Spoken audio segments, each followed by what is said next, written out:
increasing the debt of the country again, whether it's on the balance sheet or off the balance sheet. It is still a contingent liability. Madam Speaker, I left a good ministry that he inherited. That when he goes to work, all the workers telling him just like Asset Michael. He tells me so. He said they're telling you just like the former Minister of Public Works. And he's trying to emulate me. They used to say we're cutting all the sides of the roads and cutting the grass and wasting money. I see you doing the same thing. You're doing the same thing. And all the people come from St. Philip South. You're not employing nobody from City West. You're not employing nobody from Rural East. Or St. Mary's. Yes, all the highways are beautifully well manicured. Yes, your colleagues don't know how you're spending the money. But he gonna clamp down on you. Wait, he gonna squeeze you. He gonna squeeze you, yes. But Madam Speaker, the point is, in all seriousness, you can't eat fiscal balance. You can't eat a balanced budget. That does not put bread and butter on families' tables. And I'm saying, and I'm submitting to this Honourable House, in all humility, that the projects that we created and the policies that the Labour Party government, and we are not without sin, Madam Speaker, I'll be the first to admit that those projects and those policies improved the quality of life of the people of this country over the last 28 years. Those policies, Madam Speaker, allowed the Labour Party government to be in office for 28 long years. And let us be honest, you were in opposition for 28 years. Yes, but you're going to soon be out. Madam Speaker, let us be honest. We did not lose the election. This Labour Party did not lose the election because of bad economic policies or poor fiscal and monetary judgment. We didn't lose the election because we didn't balance the budget and we were not fiscally responsible. We lost the election, Madam Speaker, because we were disunited. We lost the election, Madam Speaker. We were in office too long, for 28 years, and people just naturally and justifiably wanted to change. Especially, shut up, Madam Speaker. Madam Speaker, tell him to listen. Sir, don't disturb him. Don't disturb him. Sir? Madam Speaker, we lost the election, Madam Speaker, because of the disunity. But now we're united, and we are brothers. We're dying in the blood of Labour. And the mistakes that we made of the past, they are the past. Gentlemen, Never come back gentlemen, again. sir. Never come back again. These are my brothers and the brothers, blood brothers, the unity of Labour. The unity of Labour is the salvation of this country. Mark my word, we will be returned to office next 5 years. Honourable members, Madam Speaker, honourable members. Madam Speaker, young people simply wanted a change. That is the truth. They knew nothing about the contribution of VC Bird to this country. You think a person that's 18 years old, even 25 years old, Madam Speaker, in all honesty, knows about the trials and tribulations of VC Bird and Nova Richards and Ernest Williams? I mean, they don't. They do not, Madam Speaker. And Comrade Lake, who's still living. Madam Speaker, young people just want to... But he deserves more than that. Madam Speaker, Madam Speaker, Gentlemen, Madam Speaker, Madam Speaker, I want to know what is the government's policy, Madam Speaker. Madam Speaker, you want me to sit until they finish? Because they're keeping me back. And they're disturbing. allow him to wrap up. Please, thank you. Madam Speaker, that is wisdom. Madam Speaker, what is the UPP's policy on procurement of goods and services? You have not espoused that. What is your policy on procurement of goods and services?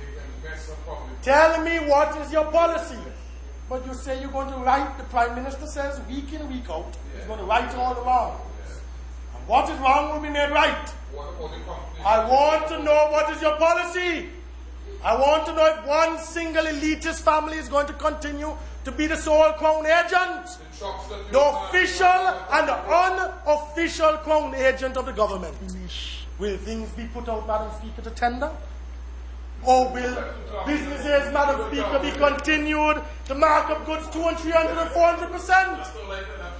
So that brown paper bankers can go. They're talking about integrity in public office. They come to this honourable house and they pass the legislation. But I know that Dr. Court is not going to stay in no government. He's not going to stay in no government on hanky-panky. So watch out. You watch out. Watch out. Madam Speaker, I'm saying and submitting to the Honourable Prime Minister that if they correct those wrongs, that in itself alone can gain nearly $35 million for the people of this country in the procurement of services and goods. It must be a level playing field. George Ryan has been espousing it for years. I want to see you implement it. I want to see you implement it. You are the Minister of Public Works. Madam Speaker, you know the Prime Minister went on his trip to China. And I was proud, I'm happy for him. Him and Lady Spencer, they don't take it proud. But all the Prime Minister and the ambassadors to China come back and tell us is how the whole of China come to a standstill, how the lanes were closed off on the highways, and the military and police lined the streets in China. But Madam Speaker, the Honourable esteemed Prime Minister, doesn't he know that it's the same treatment that the Republic of China? They're the best at diplomacy. The member for St. John's Wood East and myself accompanied the former Prime Minister, Lester Bird, to China. Remember? We went to China, we went to Hong Kong, we went to Macau. And the same treatment that the Honourable Prime Minister got, we got. Everything came to a standstill. But the Prime Minister coming back and telling us what bed he slept in, what state house he was in, that President Clinton and President Bush sleep in the same bed. I mean, that don't put no food. Tell us about the projects and the stadium and how much money you got from the Chinese. And you know what you learned. But you and your ambassador, they're going on and on and on, Madam Speaker. I mean, on all this pomp and ceremony. They're so engulfed with the pomp and ceremony. I mean, if the Chief Minister of Montserrat or the Prime Minister of Uganda went to China, it would be saying the same treatment they would get. Same treatment! I mean, come on. I mean, that can't put no food on the tables of people in Point and Grace Farm and Green Bay and Cooksville. I mean, tell us tangible economic benefits. You have Morris Merchant exposing all kind of documentary showing. I mean, yes, you went on a state visit, but tell us about economic benefits. I'm not interested in Morris Merchant said that the highways and the byways came to a standstill in China. That can't feed the people in power. That can't do nothing for the people in Pierce Village. Madam Speaker, in concluding, I want to say that I agree that to protect our future demands urgent and strong action. And our forefathers and the previous Labour Party administration fought hard to build a good country. And the UPP is fortunate. The people of this country and electorate have reposed their confidence in you, Mr. Prime Minister. The hard, sound work that have been put in by VC Bird and Lester Bird and the former ALP administrations, you are able now to inherit that. And I am saying, Madam Speaker, I have no problem, no difficulty in endorsing a foundation for a fresh start. But I'm saying it could have been done a different way.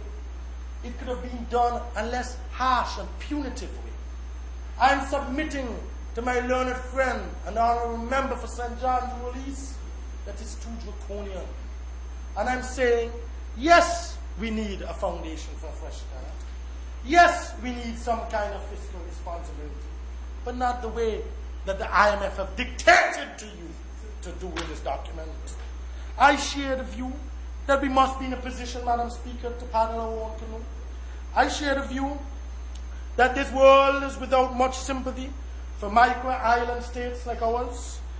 And we cannot, as a proud people, Madam Speaker, lie down and play dead. Our forefathers stood up. They faced insurmountable challenges, Madam Speaker. Challenges of colonization, challenges of poverty. They did not lie down and die. They rose up. They pulled themselves up by their very own bootstraps. They sucked salt. They educated their children in this country and sent them to good tertiary institutions. They saved their money in the banks. And they left behind us apply